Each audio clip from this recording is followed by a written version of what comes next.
First Kings chapters 3 through 5. Solomon made an alliance with Pharaoh, king of Egypt.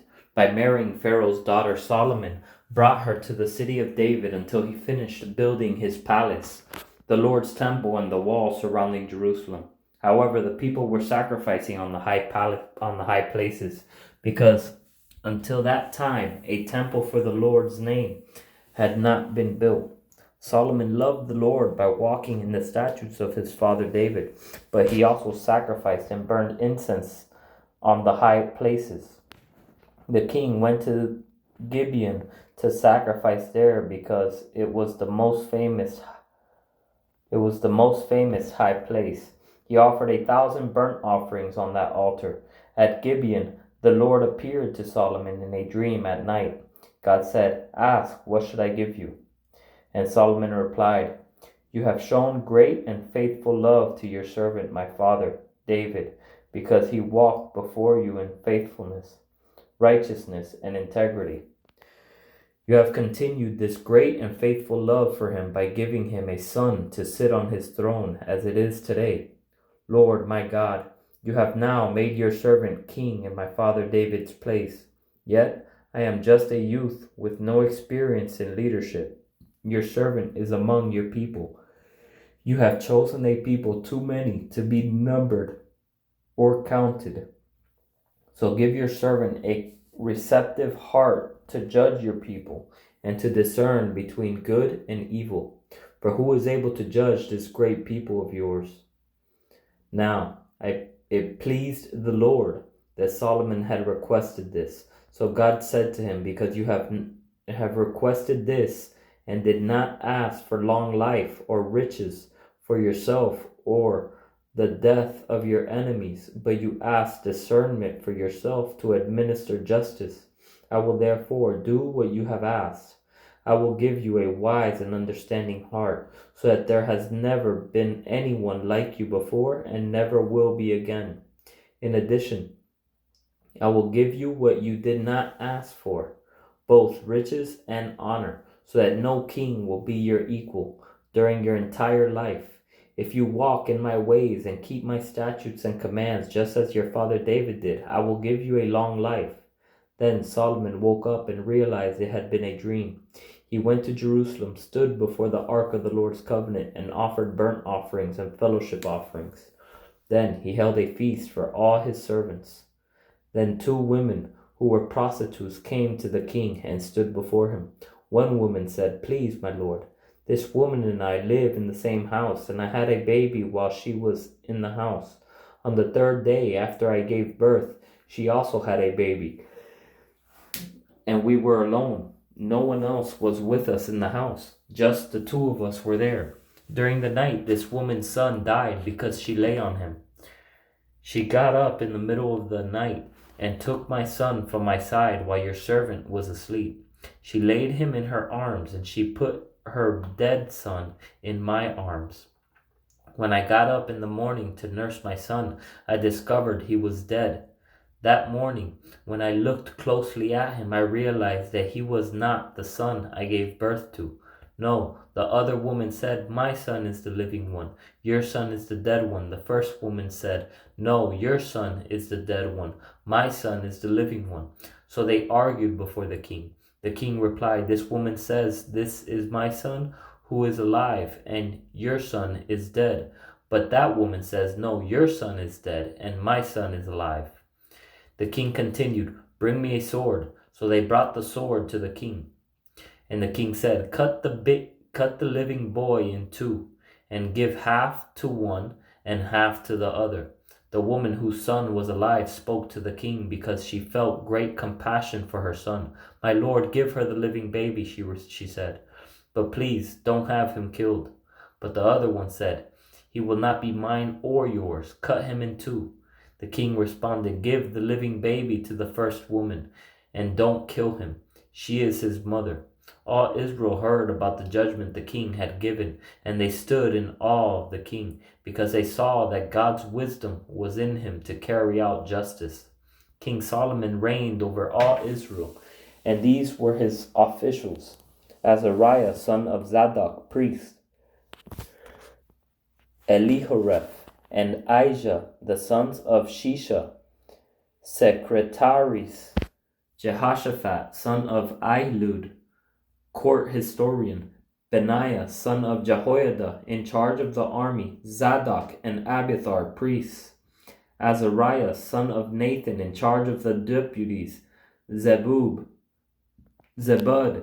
son of Nathan, a priest and advisor to the king, Ahishar, in charge of the palace, and Adoniram, son of Abda, in charge of forced labor. Solomon had 12 deputies for all Israel. They provided food for the king and his household. Each one made provisions for 1 month out of the year.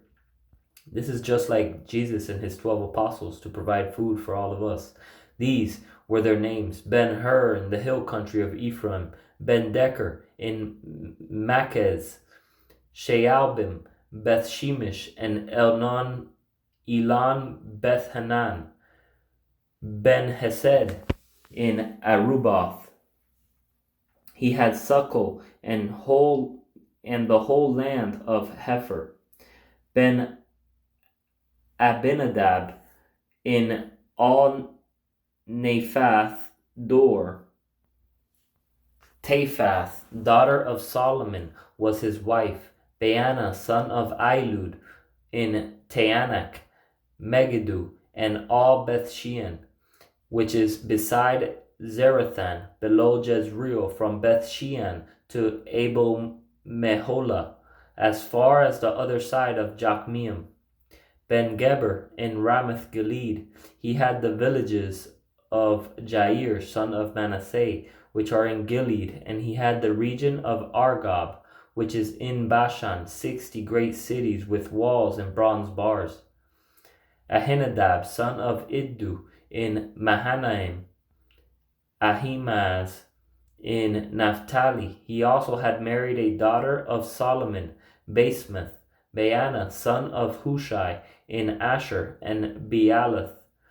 Jehoshaphat, son of Peruah, in Issachar. Shimei, son of Elah, in Benjamin. Geber, son of Uri, in the land of Gilead, the country of King Sihon of the Amorites, and of King Og of Bashan. There was one deputy in the land of Judah. Judah and Israel were as numerous as the sand by the sea. They were eating, drinking, and rejoicing. Solomon ruled all the kingdoms from the Euphrates River to the land of the Philistines, and as far as the border of Egypt. They offered tribute and served Solomon all the days of his life. Solomon's provisions for 1 day were 180 bushels of fine flour and 360 bushels of meal, 10 fattened cattle, 20 range cattle, and 100 sheep and goats, besides deer, gazelles, roebucks, and pen-fed poultry.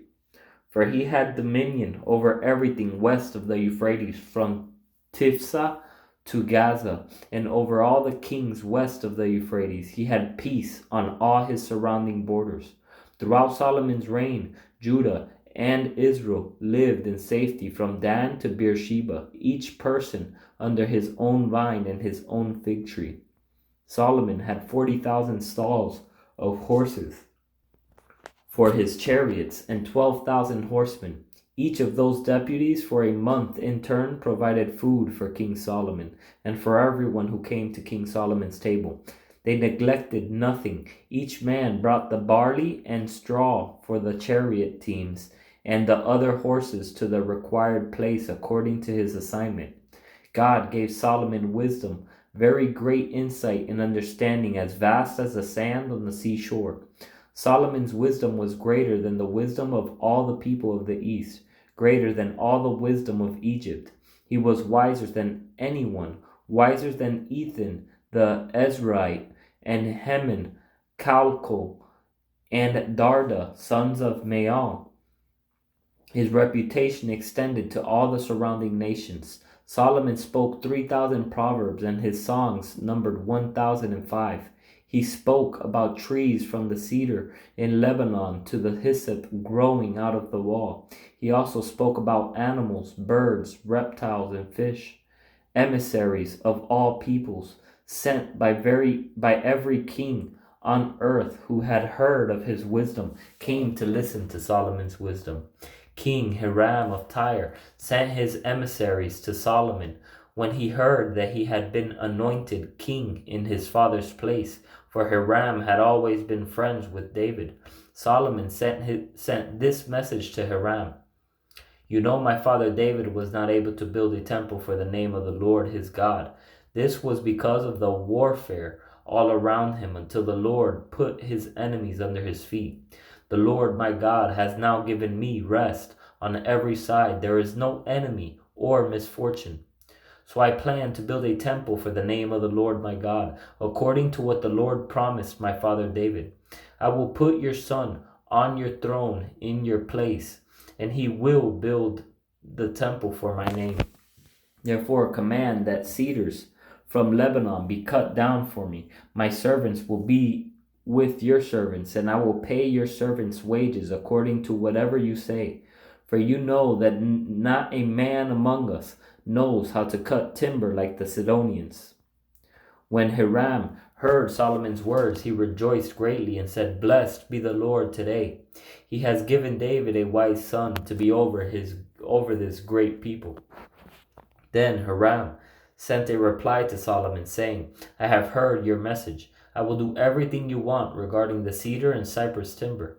My servants will bring the logs down from Lebanon to the sea, and I will make them into rafts to go by sea to the place you indicate. I will break them apart there, and you can take them away. You then can meet my needs by providing my household with food." So Hiram provided Solomon with all the cedar and cypress timber he wanted. And Solomon provided Hiram with 120,000 bushels of wheat as food for his household, and 120,000 gallons of oil from crushed olives. Solomon did this for Hiram year after year. The Lord gave Solomon wisdom as he had promised him. There was peace between Hiram and Solomon, and the two of them made a treaty. Then King Solomon drafted forced laborers from all Israel, and the labor force numbered 30,000 men. He sent 10,000 to Lebanon each month in shifts. 1 month they were in Lebanon, 2 months they were at home. Adoniram was in charge of the forced labor. Solomon had 70,000 porters and 80,000 stonecutters in the mountains, not including his 3,300 deputies in charge of the work. They supervised the people doing the work. The king commanded them to quarry large costly stones to lay the foundation of the temple with dressed stones. So Solomon's builders and Hiram's builders, along with the Gibeonites, quarried the stone and prepared the timber, the stone for the temple's construction, and prepared the timber and stone for the temple's construction.